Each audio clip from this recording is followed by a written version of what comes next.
Paradise Lost, Book 2, by John Milton. The argument. The consultation begun, Satan debates whether another battle be to be hazarded for the recovery of heaven. Some advise it, others dissuade. A third proposal is preferred, mentioned before by Satan, to search the truth of that prophecy or tradition in heaven concerning another world, and another kind of creature equal or much inferior to themselves, about this time to be created. The doubt who shall be sent on this difficult search. Satan, their chief, undertakes alone the voyage, is honored and applauded.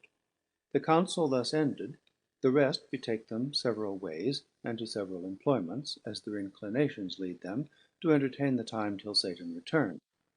He passes on his journey to hell gates, finds them shut, and who sat there to guard them, by whom at length they are opened, and discover to him the great gulf between hell and heaven. With what difficulty he passes through, directed by chaos, the power of that place, to the sight of this new world which he sought. Note, who shall be sent was who should be sent in 1669. High on a throne of royal state, which far outshone the wealth of Ormus and of Ind, or where the gorgeous East with richest hand showers on her kings barbaric pearl and gold, Satan exalted sat, by merit raised to that bad eminence, and from despair, thus high uplifted beyond hope, aspires beyond thus high, insatiate to pursue vain war with heaven, and by success untaught, his proud imaginations thus displayed. Powers and dominions, deities of heaven, for since no deep within her gulf can hold immortal vigor, though oppressed and fall'n, I give not heaven for lost. From this descent celestial virtues rising will appear more glorious and more dread than from no fall, and trust themselves to fear no second fate. Me, though just right and the fixed laws of heaven did first create your leader, next free choice, with what besides in council or in fight hath been achieved of merit, yet this loss, thus far at least recovered, hath much more established in a safe, unenvied throne, yielded with full consent. The happier state in heaven, which follows dignity, might draw envy from each inferior.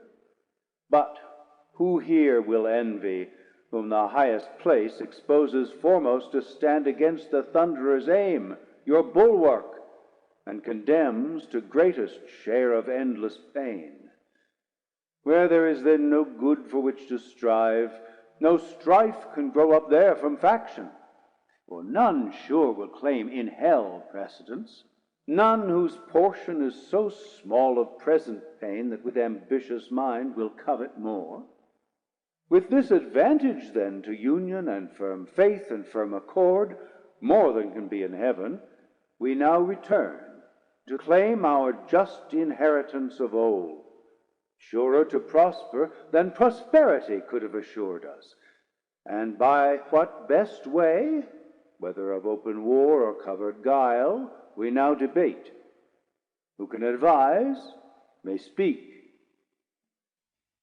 He ceased, and next him Moloch, sceptred king, stood up, the strongest and the fiercest spirit that fought in heaven, now fiercer by despair.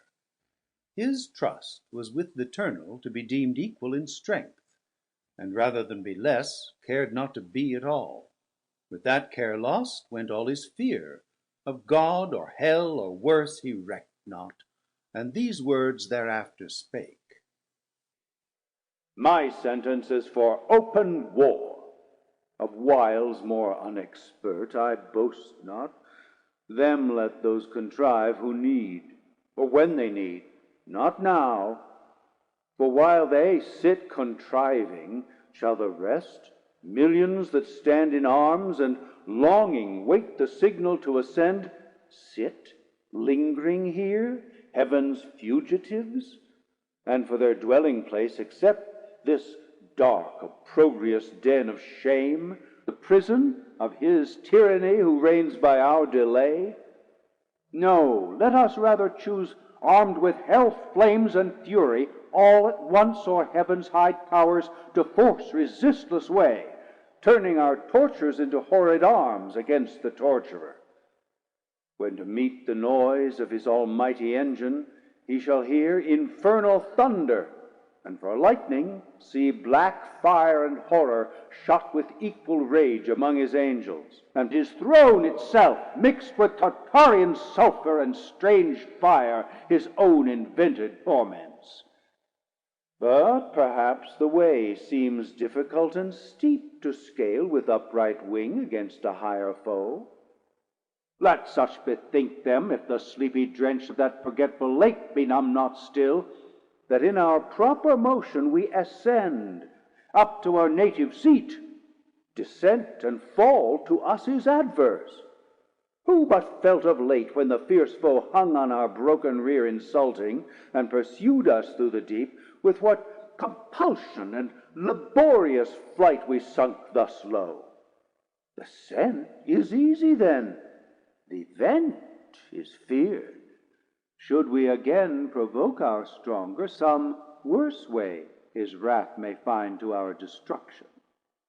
If there be in hell fear to be worse destroyed, what can be worse than to dwell here, driven out from bliss, condemned in this abhorred deep to utter woe, where pain of unextinguishable fire must exercise us without hope of end, the vassals of his anger, when the scourge inexorably and the torturing hour calls us to penance? More destroyed than thus, we should be quite abolished and expire. What fear we then? What doubt we to incense his utmost ire, which to the height enraged will either quite consume us and reduce to nothing this essential, happier far than miserable to have eternal being, or, if our substance be indeed divine and cannot cease to be, we are at worst on this side nothing, and by proof we feel our power sufficient to disturb his heaven, and with perpetual inroads to alarm, though inaccessible, his fatal throne, which if not victory, is yet revenge.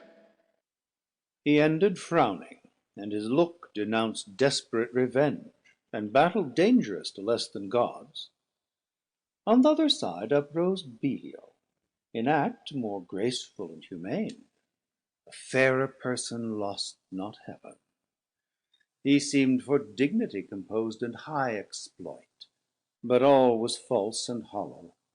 Though his tongue dropped manna, and could make the worse appear the better reason, to perplex and dash maturest counsels. For his thoughts were low, to vice industrious, but to nobler deeds timorous and slothful. Yet he pleased the ear, and with persuasive accent thus began: I should be much for open war, O peers, as not behind in hate, if what was urged main reason to persuade immediate war did not dissuade me most, and seem to cast ominous conjecture on the whole success, when he who most excels in fact of arms, in what he counsels and in what excels mistrustful, grounds his courage on despair and utter dissolution, as the scope of all his aim after some dire revenge. First, what revenge? The towers of heaven are filled with armed watch, that render all excess impregnable. Oft on the bordering deep encamp their legions, or with obscure wing scout far and wide into the realm of night, scorning surprise. Or could we break our way by force, and at our heels all hell should rise with blackest insurrection to confound heaven's purest light, yet our great enemy, all incorruptible, would on his throne sit unpolluted, and the ethereal mold, incapable of stain, would soon expel her mischief, and purge off the baser fire, victorious. Thus repulsed, our final hope is flat despair. We must exasperate the almighty victor to spend all his rage, and that must end us. That must be our cure, to be no more. Sad cure! For who would lose, though full of pain, this intellectual being, those thoughts that wander through eternity, to perish rather, swallowed up and lost in the wide womb of uncreated night, devoid of sense and motion? And who knows, let this be good, whether our angry foe can give it, or will ever. How he can is doubtful. That he never will is sure. Will he, so wise, let loose at once his ire, belike through impotence or unaware, to give his enemies their wish, and end them in his anger, whom his anger saves to punish endless? Wherefore cease we then, say who counsel war. We are decreed, reserved, and destined to eternal woe. Whatever doing, what can we suffer more, what can we suffer worse? Is this then worst? Thus sitting, thus consulting, thus in arms? What when we fled amain, pursued and strook with heaven's afflicting thunder, and besought the deep to shelter us? This hell then seemed a refuge from those wounds. Or when we lay chained on the burning lake, that sure was worse. What if the breath that kindled those grim fires, awaked, should blow them into sevenfold rage and plunge us in the flames? Or from above should intermitted vengeance arm again his red right hand to plague us? What if all her stores were opened, and this firmament of hell should spout her cataracts of fire, impendent horrors, threatening hideous fall one day upon our heads, while we, perhaps designing or exhorting glorious war, caught in a fiery tempest, shall be hurled each on his rock transfixed, the sport and prey of racking whirlwinds, or forever sunk under yon boiling ocean, wrapped in chains, there to converse with everlasting groans, unrespited, unpitied, unreprieved, ages of hopeless end. This would be worse. War, therefore, open or concealed, alike my voice dissuades. For what can force or guile with him? Or who deceive his mind, whose eye views all things at one view? He from heaven's height all these our motions vain sees and derides, not more almighty to resist our might than wise to frustrate all our plots and wiles. Shall we then live thus vile, the race of heaven thus trampled, thus expelled, to suffer here chains and these torments? Better these than worse, by my advice, since fate inevitable subdues us, and omnipotent decree the victor's will, to suffer as to do our strength is evil, nor the law unjust that so ordains. This was at first resolved, if we were wise, against so great a foe contending, and so doubtful what might fall. I laugh when those who at the spear are bold and venturous, if that fail them, shrink and fear what yet they know must follow, to endure exile or ignominy or bonds or pain, the sentence of their conqueror.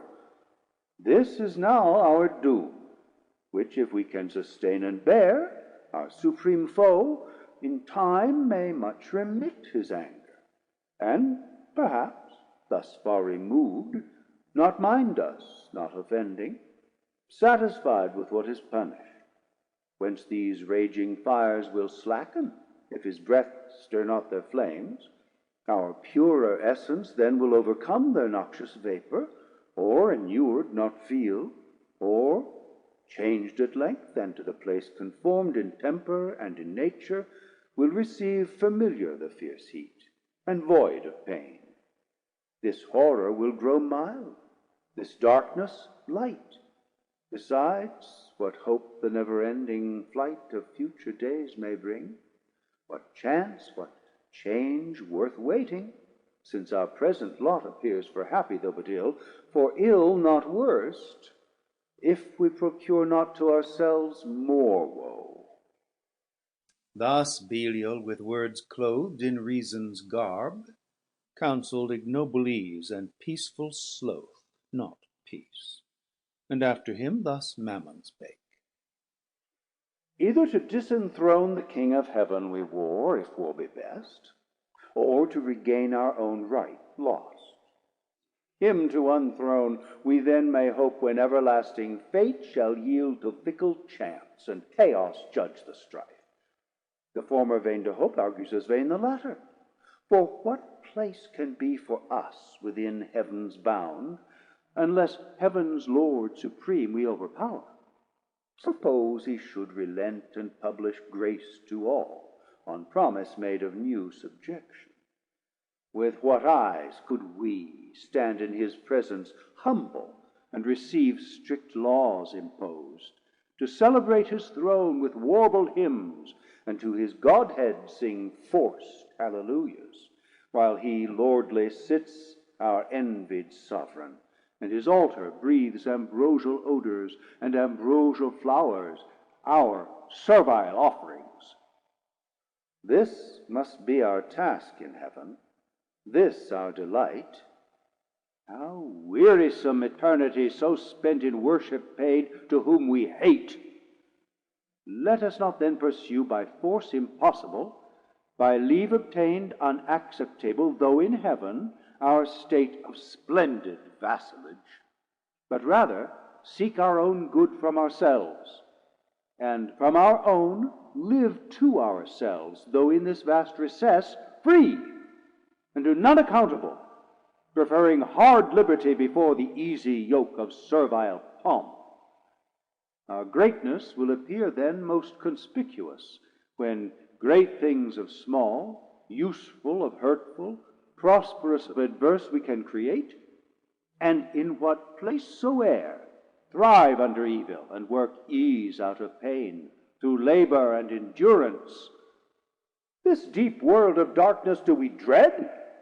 How oft, amidst thick clouds and dark, doth heaven's all-ruling Sire choose to reside, his glory unobscured, and with the majesty of darkness round covers his throne, from whence deep thunders roar, mustering their rage, and heaven resembles hell.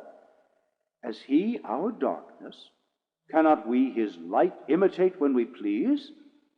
This desert soil wants not her hidden lustre, gems and gold, nor want we skill or art from whence to raise magnificence.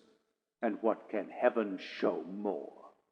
Our torments also may in length of time become our elements, these piercing fires as soft as now severe, our temper changed into their temper, which must needs remove the sensible of pain. All things invite to peaceful counsels, and the settled state of order, how in safety best we may compose our present evils, with regard of what we are and where, dismissing quite all thoughts of war. Ye have what I advise. He scarce had finished, when such murmur filled th' assembly, as when hollow rocks retain the sound of blustering winds, which all night long had roused the sea, now with hoarse cadence lulls seafaring men o'erwatched, whose bark by chance or pinnace anchors in a craggy bay after the tempest. Such applause was heard as Mammon ended, and his sentence pleased, advising peace, for such another field they dreaded worse than hell. So much the fear of thunder and the sword of Michael wrought still within them, and no less desire to found this nether empire, which might rise by policy and long process of time in emulation opposite to heaven, which when Beelzebub perceived, than whom Satan except none higher sat, with grave aspect he rose, and in his rising seemed a pillar of state. Deep on his front engraven deliberation sat, and public care, and princely counsel in his face yet shone, majestic though in ruin. Sage he stood with Atlantean shoulders, fit to bear the weight of mightiest monarchies. His look drew audience and attention still as night or summer's noontide air, while thus he spake. Thrones and imperial powers, offspring of heaven, ethereal virtues, all these titles now must we renounce, and changing style be called princes of a hell, For so the popular vote inclines, here to continue and build up here a growing empire. Doubtless, while we dream, and know not that the King of Heaven hath doomed this place our dungeon, not our safe retreat beyond his potent arm, to live exempt from heaven's high jurisdiction, in new league banded against his throne, but to remain in strictest bondage, though thus far removed, under the inevitable curb, reserved his captive multitude.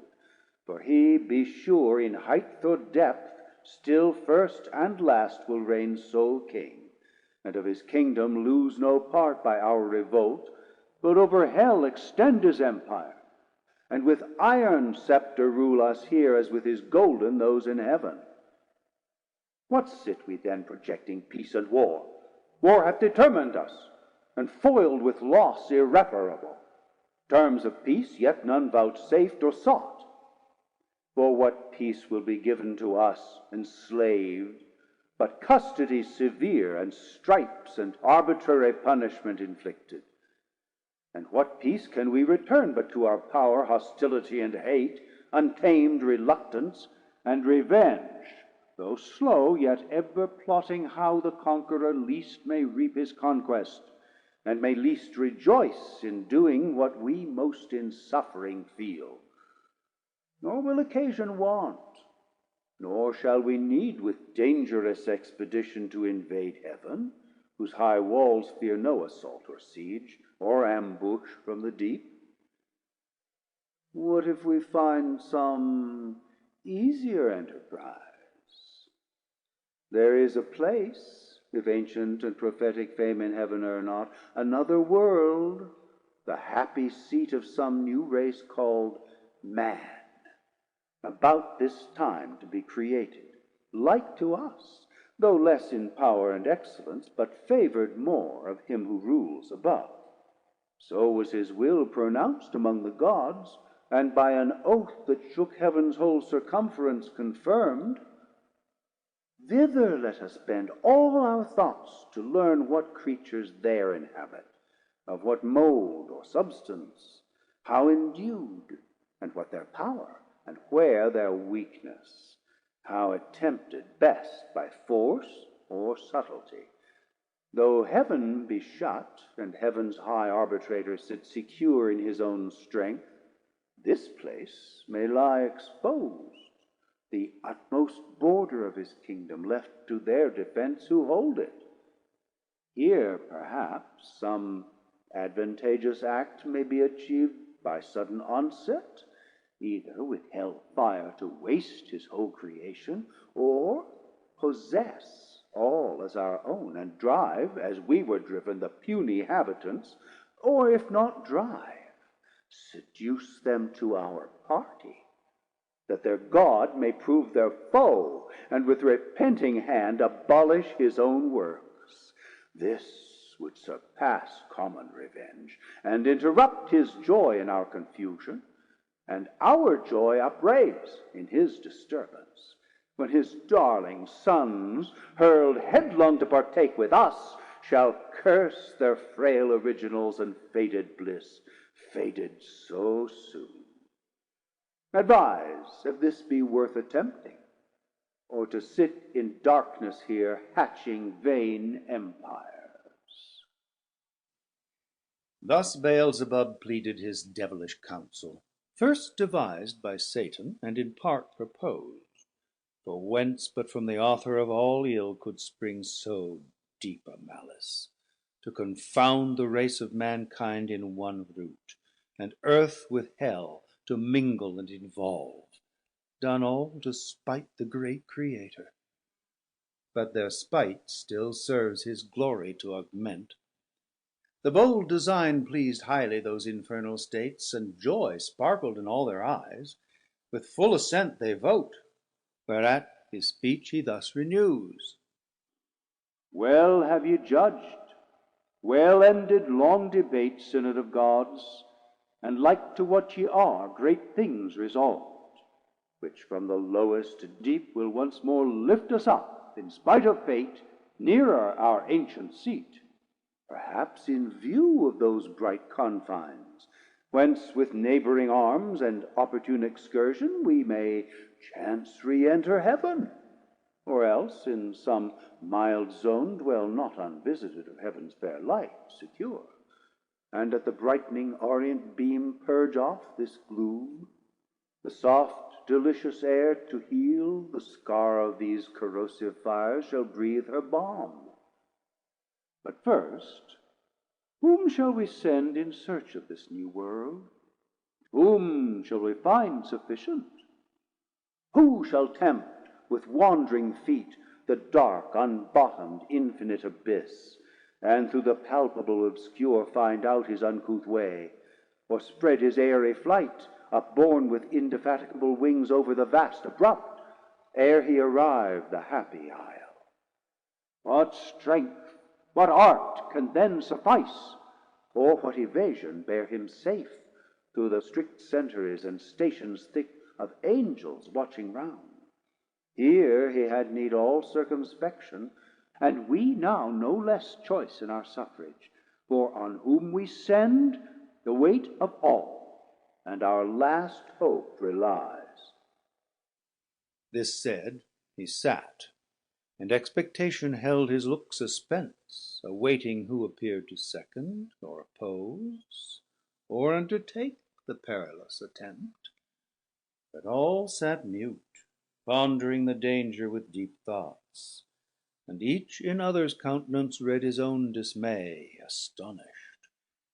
None among the choice and prime of those heaven-warring champions could be found so hardy as to proffer or accept alone the dreadful voyage, till at last Satan, whom now transcendent glory raised above his fellows, with monarchal pride, conscious of highest worth, unmoved, thus spake: O progeny of heaven, imperial thrones, with reason hath deep silence and demur seized us, though undismayed. Long is the way and hard that out of hell leads up to light. Our prison strong, this huge convex of fire, outrageous to devour, immures us round ninefold, and gates of burning adamant, barred over us, prohibit all egress. These passed, if any pass, the void profound of unessential night receives him next, wide gaping, and with utter loss of being threatens him, plunged in that abortive gulf. If thence he escape into whatever world or unknown region, what remains him less than unknown dangers, and as hard escape? But I should ill become this throne, O peers, and this imperial sovereignty, adorned with splendor, armed with power, if aught proposed and judged of public moment, in the shape of difficulty or danger, could deter me from attempting. Wherefore do I assume these royalties, and not refuse to reign, refusing to accept as great a share of hazard as of honor, due alike to him who reigns, and so much to him due of hazard more, as he above the rest high honored sits. Go therefore, mighty powers, terror of heaven though fallen, intend at home, while here shall be our home, what best may ease the present misery, and render hell more tolerable. If there be cure or charm to respite, or deceive, or slack the pain of this ill mansion, intermit no watch against a wakeful foe, while I abroad through all the coasts of dark destruction seek deliverance for us all. This enterprise none shall partake with me. Thus saying rose the monarch, and prevented all reply, prudent, lest from his resolution raised others among the chief might offer now, certain to be refused, what erst they feared, and so refused might in opinion stand his rivals, winning cheap the high repute which he through hazard huge must earn. But they dreaded not more th' adventure than his voice forbidding, and at once with him they rose. The rising all at once was as the sound of thunder heard remote. Towards him they bend with awful reverence prone, and as a God extoll'd him, equal to the highest in heaven. Nor fail'd they to express how much they prais'd that for the general safety he despised his own. For neither do the spirits damn'd lose all their virtue, lest bad men should boast the specious deeds on earth, which glory excites, or close ambition varnished o'er with zeal. Thus they their doubtful consultations dark ended, rejoicing in their matchless chief. As when from mountain tops the dusky clouds, Ascending while the north wind sleeps, o'erspread Heavens cheerful face, the lowering element scowls o'er the darkened landskip, snow or shower. If chance the radiant Sun with farewell sweet extend his evening beam, the fields revive, the birds the notes renew, and bleating herds attest the joy that hill and valley rings.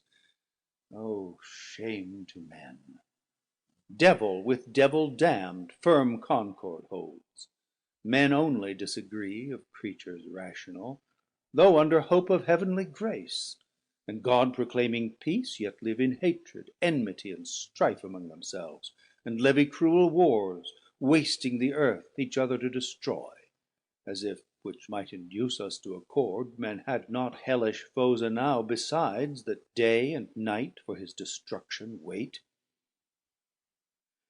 The Stygian Council thus dissolv'd, and forth in order came the grand infernal Peers. Midst came their mighty Paramount, and seem'd alone Antagonist of Heaven, nor less than Hell's dread Emperor, with pomp supreme and godlike imitated state. Him round a globe of fiery Seraphim enclos'd, with bright emblazonry and horrent arms. Then of their session ended, they bid cry with trumpets regal sound the great result. Toward the four winds 4 speedy Cherubim put to their mouths the sounding alchemy by heralds voice explain'd. The hollow abyss heard far and wide, and all the host of Hell with deafening shout return'd them loud acclaim. Thence more at ease their minds, and somewhat rais'd by false presumptuous hope, the ranged powers disband, and wandring each his several way pursues, as inclination or sad choice leads him perplex'd, where he may likeliest find truce to his restless thoughts, and entertain the irksome hours till his great Chief return.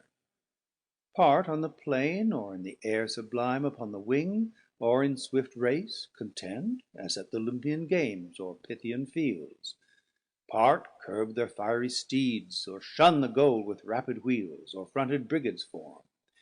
As when to warn proud cities war appears waged in the troubled sky, and armies rush to battle in the clouds, before each van prick forth the airy knights, and couch their spears, till thickest legions close.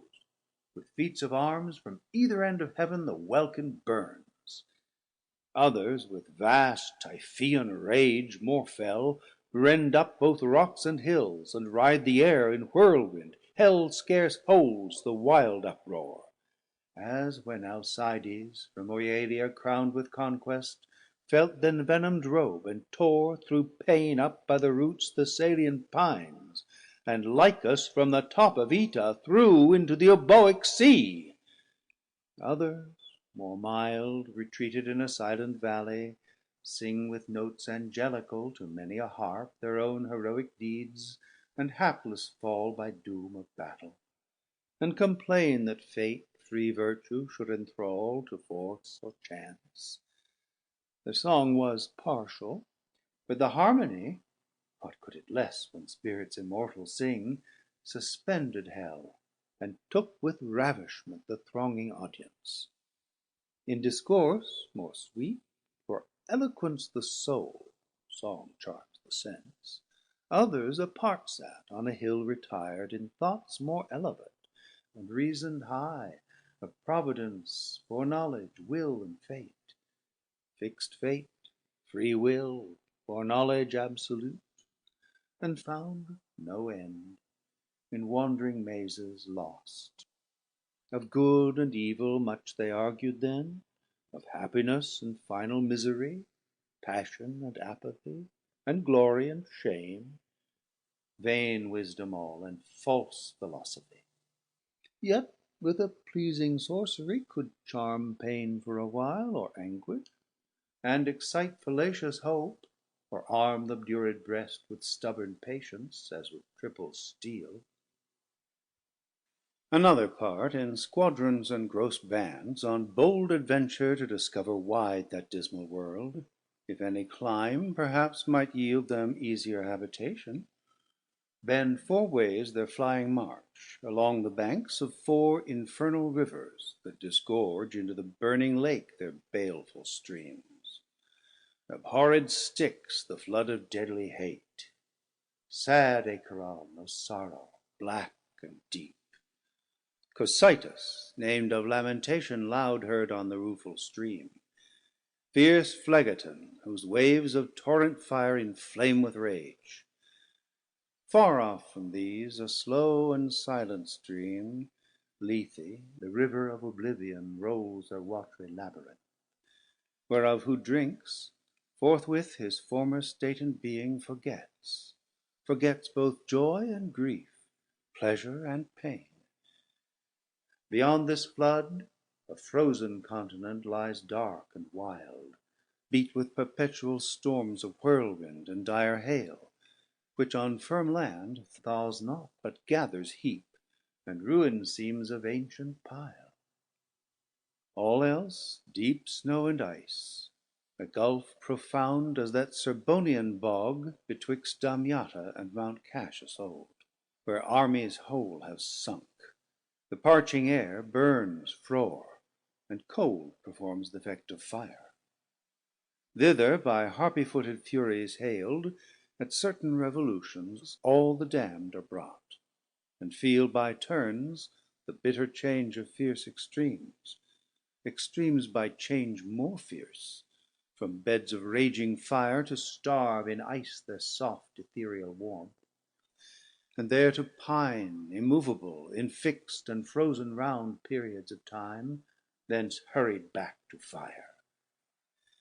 They ferry over this Lethean sound both to and fro, their sorrow to augment, and wish and struggle as they pass to reach the tempting stream, with one small drop to lose in sweet forgetfulness all pain and woe, all in one moment, and so near the brink. But fate withstands, and to oppose the tempt, Medusa with Gorgonian terror guards the ford, and of itself the water flies all taste of living white, as once it fled the lip of Tantalus. Thus roving on in confused march forlorn, th' adventurous bands with shuddering horror pale, and eyes aghast, view'd first their lamentable lot, and found no rest. Through many a dark and dreary vale they passed, and many a region dolorous, or many a frozen, many a fiery Alp, rocks, caves, lakes, fens, bogs, dens, and shades of death, a universe of death, which God by curse created evil, for evil only good, where all life dies, death lives, and nature breeds perverse, all monstrous, all prodigious things, abominable, inutterable, and worse than fables yet of feigned or fear conceived, Gorgons and Hydras and Chimeras dire. Meanwhile the adversary of God and man, Satan, with thoughts inflam'd of highest design, puts on swift wings, and toward the gates of hell explores his solitary flight.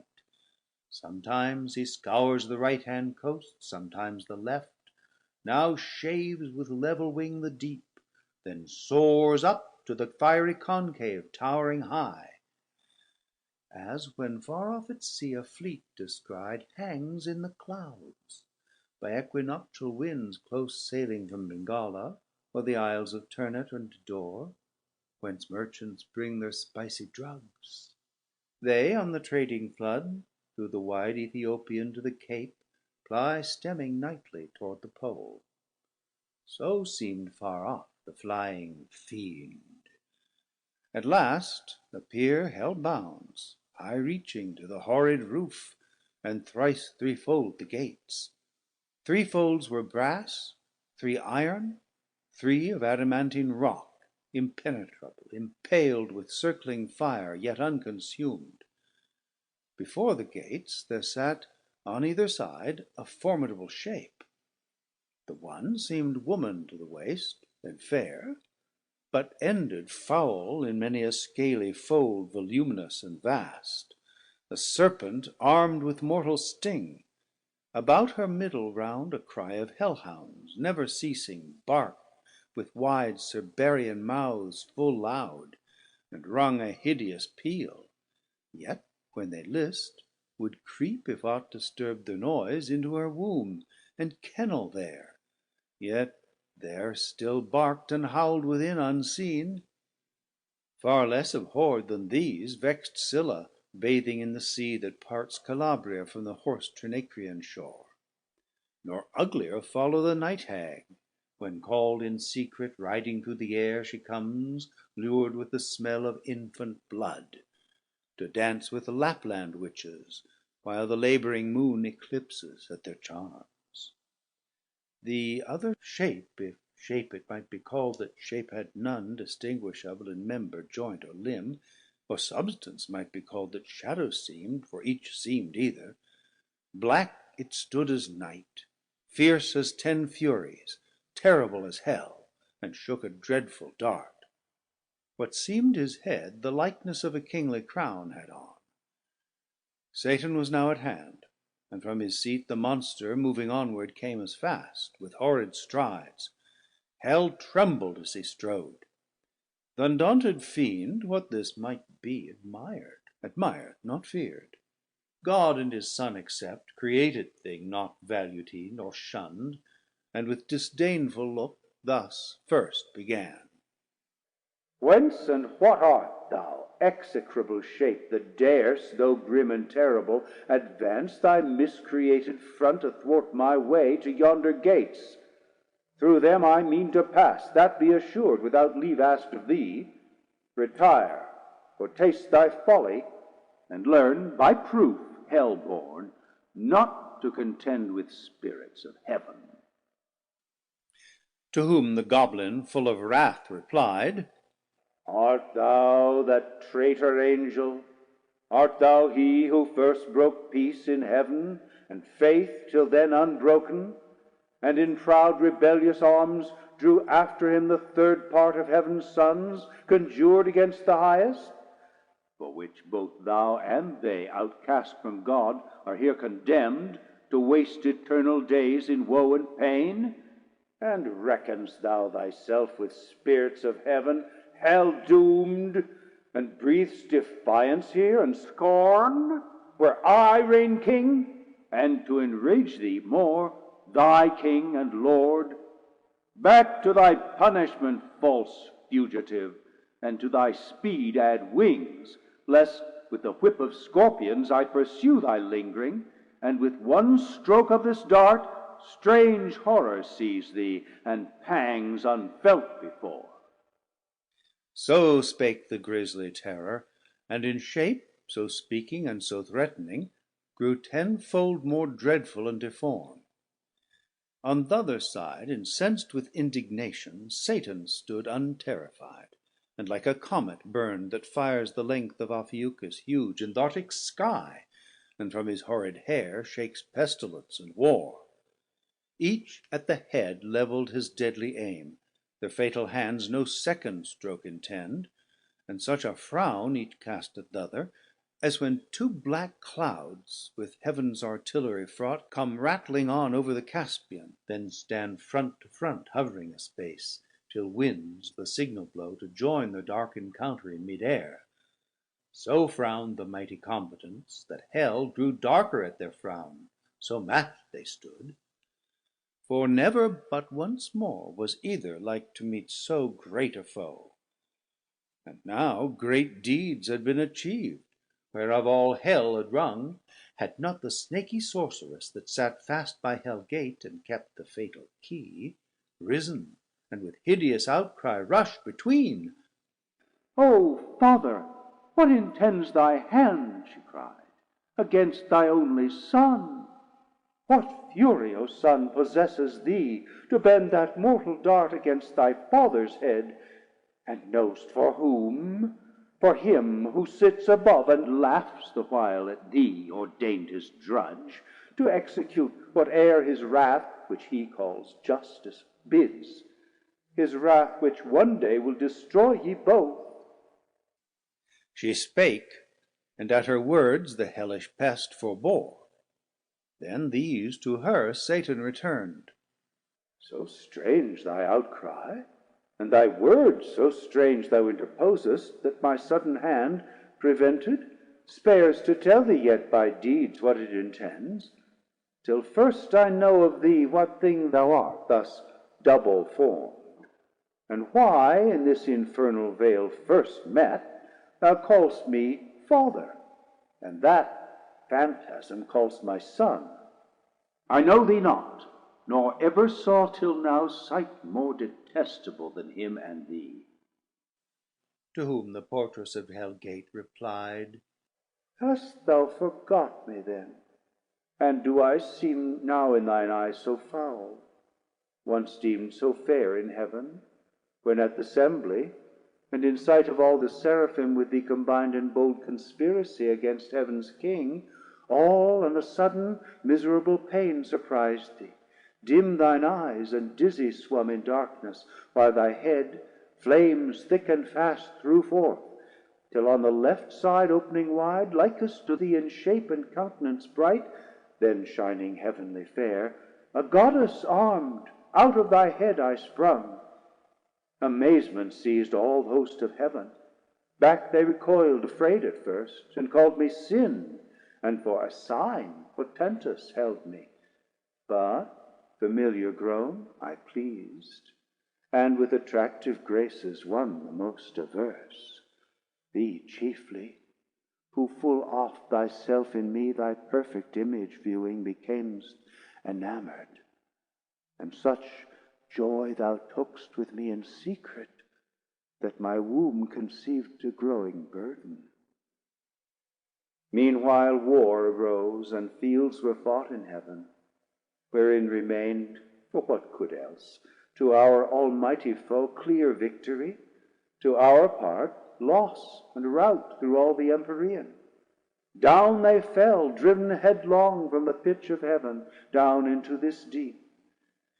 And in the general fall I also, at which time this powerful key into my hand was given, with charge to keep these gates forever shut, which none can pass without my opening. Pensive here I sat alone, but long I sat not, till my womb, pregnant by thee, and now excessive grown, prodigious motion felt and rueful throes. At last this odious offspring whom thou seest, thine own begotten, breaking violent way, tore through my entrails, that with fear and pain distorted, all my nether shape thus grew transformed. But he, my inbred enemy, forth issued, brandishing his fatal dart made to destroy. I fled and cried out, Death! Hell trembled at the hideous name, and sighed from all her caves, and back resounded, Death! I fled, but he pursued, though more it seems inflamed with lust and rage, and swifter far me overtook, his mother all dismayed, and in embraces, forcible and foul, engendering with me, of that rape begot these yelling monsters, that with ceaseless cry surround me, as thou sawest, hourly conceived and hourly born, with sorrow infinite to me. For when they list, into the womb that bred them they return, and howl and gnaw my bowels the repast, then bursting forth afresh, with conscious terrors vex me round, that rest or intermission none I find. Before mine eyes in opposition sits grim death, my son and foe, who sets them on, and me, his parent, would full soon devour for want of other prey, but that he knows his end with mine involved, and knows that I should prove a bitter morsel, and his bane, whenever that shall be, so fate pronounced. But thou, O Father, I forewarn thee, shun his deadly arrow, neither vainly hope to be invulnerable in those bright arms, though tempered heavenly. For that mortal dint, save he who reigns above, none can resist. She finished, and the subtle fiend his lore soon learned, now milder, and thus answered smooth. Dear daughter, since thou claim'st me for thy sire, and my fair son here show'st me, the dear pledge of dalliance had with thee in heaven, and joys then sweet, now sad to mention, through dire change befallen us, unforeseen, unthought of. No, I come no enemy, but to set free from out this dark and dismal house of pain both him and thee, and all the heavenly host of spirits that in our just pretenses armed fell with us from on high. From them I go, this uncouth errand soul, and one for all myself expose, with lonely steps to tread the unfounded deep, and through the void immense to search with wandering quest a place foretold should be, and by concurring signs ere now created vast and round, a place of bliss in the purlieus of heaven, and therein placed a race of upstart creatures to supply perhaps our vacant room, though more removed, lest heaven, surcharged with potent multitude, might have to move new broils. Be this or aught than this more secret now designed, I haste to know, and this once known shall soon return, and bring ye to the place where thou and death shall dwell at ease, and up and down unseen wing silently the buxom air, embalmed with odors. There ye shall be fed and filled immeasurably. All things shall be your prey. He ceased, for both seemed highly pleased, and Death grinned horrible, a ghastly smile, to hear his famine should be filled, and blessed his maw destined to that good hour. No less rejoiced his mother bad, and thus bespake her sire. The key of this infernal pit, by due and by command of heaven's all-powerful King I keep, by him forbidden to unlock these adamantine gates. Against all force death ready stands to interpose his dart, fearless to be o'ermatched by living might. But what owe I to his commands above, who hates me, and hath hither thrust me down into this gloom of Tartarus profound, to sit in hateful office here confined, inhabitant of heaven, and heavenly born, here in perpetual agony and pain, with terrors and with clamors compassed round of mine own brood that on my bowels feed? Thou art my Father, thou my author, thou my being gavest me. Whom should I obey but thee? Whom follow? Thou wilt bring me soon to that new world of light and bliss, among the gods who live at ease, where I shall reign at thy right hand voluptuous, as beseems thy daughter and thy darling, without end. Thus saying, from her side the fatal key, sad instrument of all our woe, she took, and towards the gate rolling her bestial train, forthwith the huge portcullis high up drew, which but herself not all the Stygian powers could once have moved. Then in the keyhole turns th' intricate wards, and every bolt and bar of massy iron or solid rock with ease unfastens. On a sudden open fly with impetuous recoil and jarring sound the infernal doors, and on their hinges great harsh thunder, that the lowest bottom shook of Erebus. She opened, but to shut excell'd her power. The gates wide open stood, that with extended wings a banner'd host, under spread ensigns marching, might pass through with horse and chariots ranked in loose array.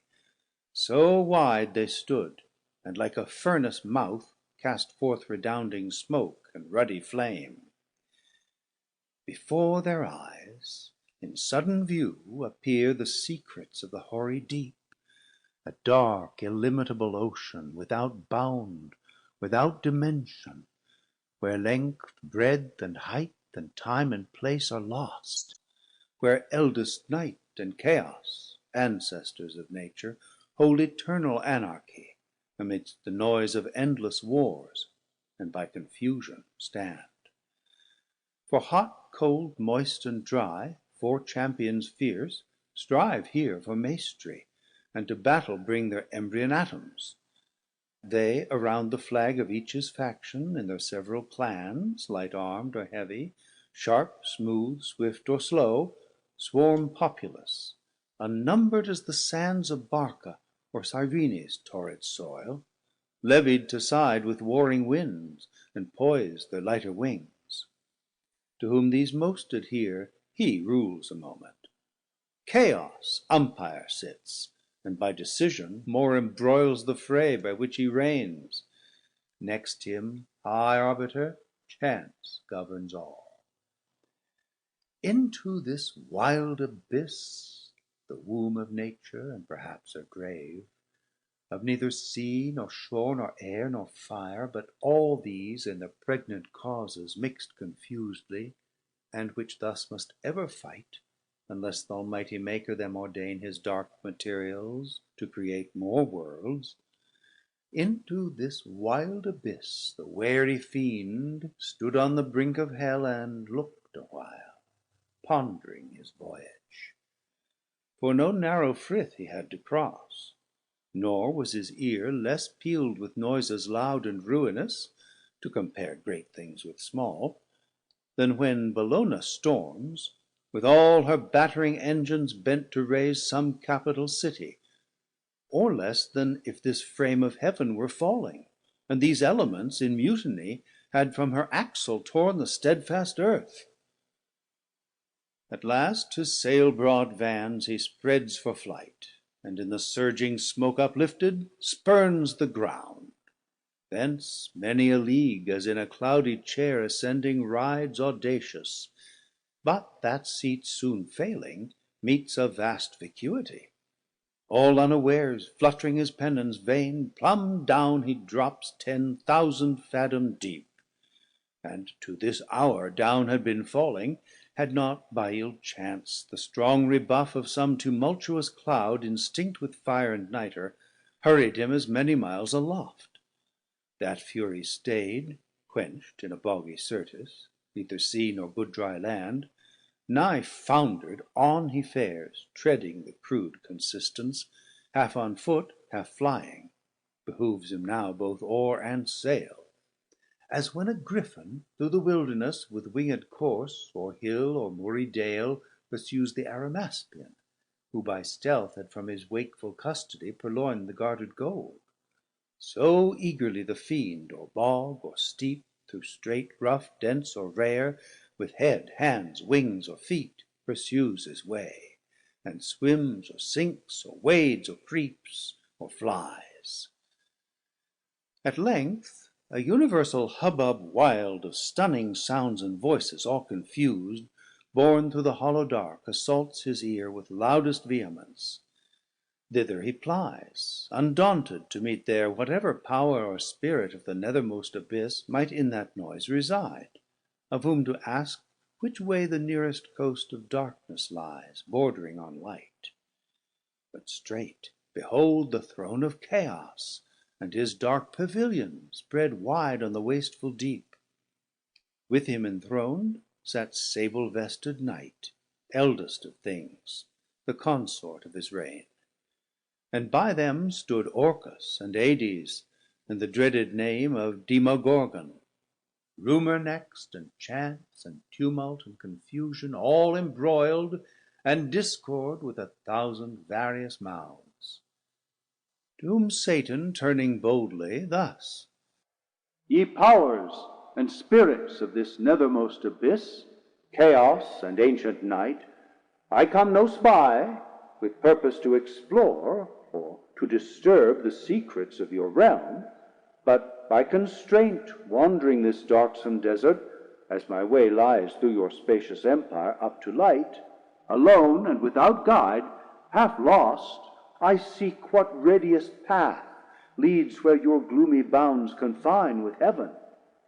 Or if some other place from your dominion won the eternal King possesses lately, thither to arrive I travel this profound.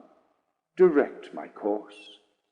Directed, no mean recompense it brings to your behoof, if I that region lost, all usurpation thence expelled, reduce to her original darkness and your sway, which is my present journey, and once more erect the standard there of ancient night. Yours with advantage all, mine the revenge. Thus Satan, and him thus the Anarch old, with faltering speech and visage incomposed, answered, I know thee, stranger, who thou art, that mighty leading angel who of late made head against heaven's king, though overthrown. I saw and heard, for such a numerous host fled not in silence through the frighted deep, with ruin upon ruin, rout on rout, confusion worse confounded, and heaven gates poured out by millions of victorious bands pursuing. I upon my frontiers here keep residence, if all I can will serve that little which is left so to defend, encroached on still through our intestine broils, weakening the scepter of old night.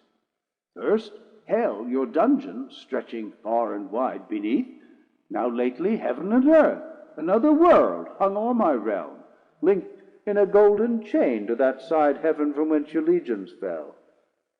If that way be your walk, you have not far, so much the nearer danger. Go and speed. Havoc and spoil and ruin are my gain. He ceased, and Satan stayed not to reply, but glad that now his sea should find a shore, with fresh alacrity and force renewed, springs upward like a pyramid of fire into the wild expanse, and through the shock of fighting elements, on all sides round environed, wins his way, harder beset and more endangered than when Argo passed through Bosporus betwixt the justling rocks, or when Ulysses on the larboard shunned Charybdis, and by the other whirlpool steered. So he with difficulty and labour hard moved on. With difficulty and labour he, but he once passed, soon after when man fell, strange alteration, sin and death amain following his track, such was the will of heaven, paved after him a broad and beaten way over the dark abyss, whose boiling gulf tamely endured a bridge of wondrous length, from hell continued, reaching th' utmost orb of this frail world, by which the spirits perverse with easy intercourse pass to and fro to tempt or punish mortals, except whom God and good angels guard by special grace. But now at last the sacred influence of light appears, and from the walls of heaven shoots far into the bosom of dim night a glimmering dawn. Here nature first begins her farthest verge, and chaos to retire as from her outmost works, a broken foe, with tumult less, and with less hostile din, that Satan with less toil, and now with ease, wafts on the calmer wave by dubious light, and like a weather beaten vessel holds gladly the port, though shrouds and tackle torn. Or in the emptier waste, resembling air, weighs his spread wings, at leisure to behold far off th' imperial heaven, extended wide in circuit, undetermined square or round, with opal towers and battlements adorned of living sapphire, once his native seat. And fast by, hanging in a golden chain, this pendant world, in bigness as a star of smallest magnitude close by the Moon. Thither, full fraught with mischievous revenge, accursed, and in a cursed hour, he hies. Notes. Line 282, where was were in 1674. Line 402, breath is a misprint for breathe. Line 483, there is her in 1674. Line 527, his is this in 1674. Line 542, oelia is oikalia in 1674. Line 631, toward is towards in 1674. The end of the second book. Recording by Thomas Copeland.